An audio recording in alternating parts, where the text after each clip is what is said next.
Okay, green house എന്ന പേര് കാരണം തെറ്റിദ്ധാരണകൾ ഉണ്ടായിട്ടുണ്ട്. ഇല്ല ഇല്ല. ഗ്രീൻ ഹൗസ് എന്ന് പറയുമ്പോൾ ആൾക്കാർ അത് വേറെ ആയിരിക്കോ? അങ്ങനെ അല്ല, ആൾക്കാർക്ക് ഗ്രീൻ ഹൗസ് എന്ന പേര് പലർക്കും അറിയത്തില്ല. ഗ്രീൻ ഹൗസ് എന്ന് പറയുന്നത് ഗ്രീൻ ഹൗസ് എഫക്ട് എന്നൊക്കെ നമ്മൾ കൊച്ചിലെ പഠിച്ചിട്ടില്ലേ, ഹരിതഗൃഹ പ്രഭാവം. പക്ഷെ ആ ഒരു സംഭവം അല്ലാതെ ഗ്രീൻ എന്ന് പറഞ്ഞത് പച്ച, ഹൗസ് എന്ന് പറയുന്നത് വീട് എന്ന രണ്ട് വേർഡായിട്ടാണ് ചിലവർ മനസ്സിലാക്കുന്നത്. അപ്പൊ അവർക്ക് ഈ ഗ്രീൻ ഹൗസിനെ കുറിച്ച് അറിയാത്തതുകൊണ്ടായിരിക്കും എന്നാണ് എനിക്ക് മനസ്സിലായിട്ടുള്ളത്. ഓക്കെ, ഇന്റർവ്യൂ ചെയ്യുന്ന ആങ്കറിനെ പറ്റി ഞങ്ങൾക്ക് പരാതിയുണ്ട്. ഇല്ല, ഒരു പരാതിയില്ല.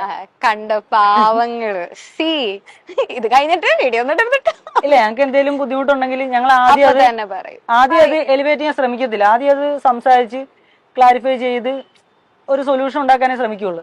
പക്ഷെ അവിടെ ഇപ്പം നമുക്കൊരു ബുദ്ധിമുട്ടുണ്ട്, നിങ്ങളുടെയൊക്കെ പറഞ്ഞു, നിങ്ങളുടെ സൈഡിൽ നിന്നുണ്ടായ ബുദ്ധിമുട്ടാണെങ്കിൽ നിങ്ങളുടെയൊക്കെ പറയുമ്പോൾ അതിനെ നിങ്ങൾ കളിയാക്കി വിടുകയോ അല്ലെങ്കിൽ അത് അക്സെപ്റ്റ് ചെയ്യാതിരിക്കുകയോ ചെയ്യുമ്പോഴാണ് ഒരു സാധാരണക്കാരൻ നിലയിൽ നമ്മളത് ഡോക്യുമെന്റ് ചെയ്യുന്നത്. കാരണം മറ്റുള്ളവർക്ക് ഈ ഒരു സെയിം സിറ്റുവേഷൻ ഉണ്ടാവാതിരിക്കാനായിട്ട്.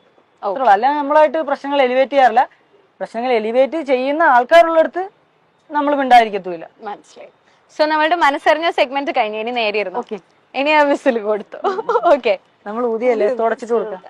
ഓക്കെ, അത് കിട്ടിയിട്ടുണ്ടല്ലോ അല്ലേ? അത് അടുത്ത് ഉപയോഗിച്ചാലും ഇല്ലേലും ഇനി എന്തായാലും ഈ വിസിൽ ഞങ്ങൾ ആർക്കും കൊടുക്കില്ല, നിങ്ങൾ വേണേ വീട്ടിൽ കൊണ്ടുപോകും. Thank you. 2 സെഗ്മെന്റ് കഴിഞ്ഞു, ഇനി ലാസ്റ്റ് ഒരു സെഗ്മെന്റ് ആണ്. ആൾക്കാർ അറിയട്ടെ നിങ്ങൾക്ക് എന്തൊക്കെയാ പറയാനുള്ളത്. സോ ഈ സെഗ്മെന്റിന്റെ പേര് ഞങ്ങൾക്കും പറയാനുണ്ട്. ഓക്കെ, സോ നമ്മൾ ഫസ്റ്റ് ഒരു കാര്യം പറയണം, നിങ്ങൾക്ക് അതിനെപ്പറ്റി എന്താണ് പറയാനുള്ളത് അതാണ് നിങ്ങൾ പറയേണ്ടത്. ഓക്കെ, മാളുകളിൽ കസ്റ്റമർ പാർക്കിങ്ങിന് പാർക്കിംഗ് ഫ്രീ ഈടാക്കുന്ന വിഷയത്തിൽ എന്താണ് നിങ്ങൾക്ക് പറയാനുള്ളത്? പാർക്കിംഗ് ഫീ അവരുടെ ഇഷ്ടമല്ലേ, അവരുടെ സ്ഥലമല്ലേ. നമുക്ക് പാർക്കിംഗ് ഫീ കൊടുക്കുന്നതിലൊന്നും പ്രശ്നമൊന്നുമില്ല. പക്ഷെ പാർക്കിംഗ് ഫീ കൊടുത്ത് വണ്ടി ഇടുന്ന ഒരു സ്ഥലത്ത് വണ്ടിക്ക് ഒരു സേഫ്റ്റി ബേസിക് ആയിട്ട് അവർ പ്രൊവൈഡ് ചെയ്യണം. അങ്ങനെയല്ല, പക്ഷെ നമ്മൾ മാളിലേക്ക് പോകുന്നിടത്ത് സാധനങ്ങൾ വാങ്ങിക്കാനാണല്ലോ. അപ്പൊ കസ്റ്റമേഴ്സ് അങ്ങനെ പോയിട്ട് പിന്നെയും കാശ് പിന്നെയും വാങ്ങിക്കുന്നത് ഒരു അതത്ര നല്ലതായിട്ട് തോന്നുന്നുണ്ടോ? അത് രോഹിത്തിന്റെ നിലപാട് എന്താണ്, അല്ലെങ്കിൽ രശ്മിക്ക് അതിൽ എന്താണ് പറയാനുള്ളത്? വണ്ടി ഇപ്പൊ സാധനം വാങ്ങാൻ പോയിട്ട് വണ്ടി റോഡിൽ കിടക്കുന്നതിലും ബെറ്റർ ആണല്ലോ. വണ്ടിയോട് സ്നേഹമുള്ളവർ എപ്പോഴും നമ്മൾ ഫീ വാങ്ങിക്കുന്നതാണ്.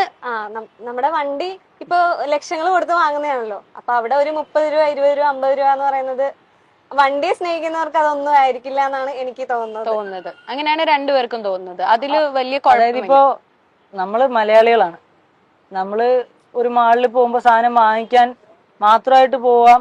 ഞാനൊക്കെ പണ്ട് 10ാം ക്ലാസ് പഠിക്കുന്ന സമയത്ത് ആലപ്പുഴയിൽ ഒരു ബിസ്മി ഹൈപ്പർ മാർട്ട് എന്ന് പറഞ്ഞുകൊണ്ടൊരു വലിയ ഹൈപ്പർ മാർക്കറ്റ് ഒക്കെ വന്നായിരുന്നു. അപ്പൊ ആ ഒരു ടൈമിൽ ഞാനും കൂട്ടുകാരും കൂടെ അവധി കിട്ടുന്ന ദിവസങ്ങളിലെല്ലാം അവിടെ പോകും.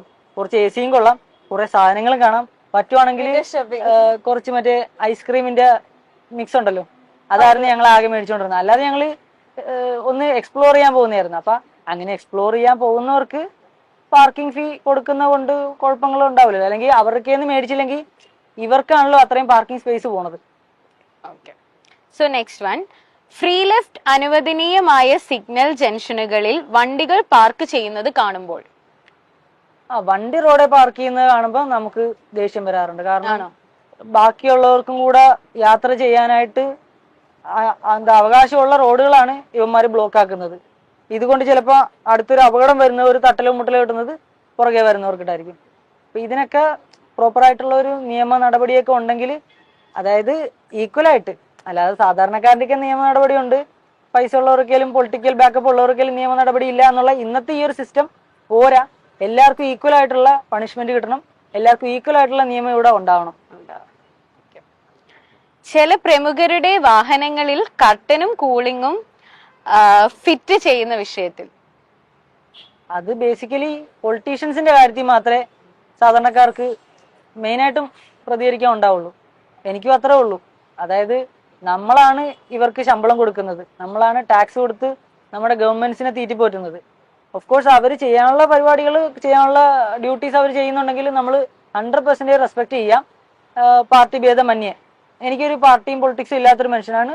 ഒരു സാധാരണ മനുഷ്യൻ പണിയെടുക്കുന്നു, അന്നത്തെ അന്നം കണ്ടുപിടിക്കുന്നു, വീടിനെ പോറ്റുന്നു, അത്രേ ഉള്ളൂ.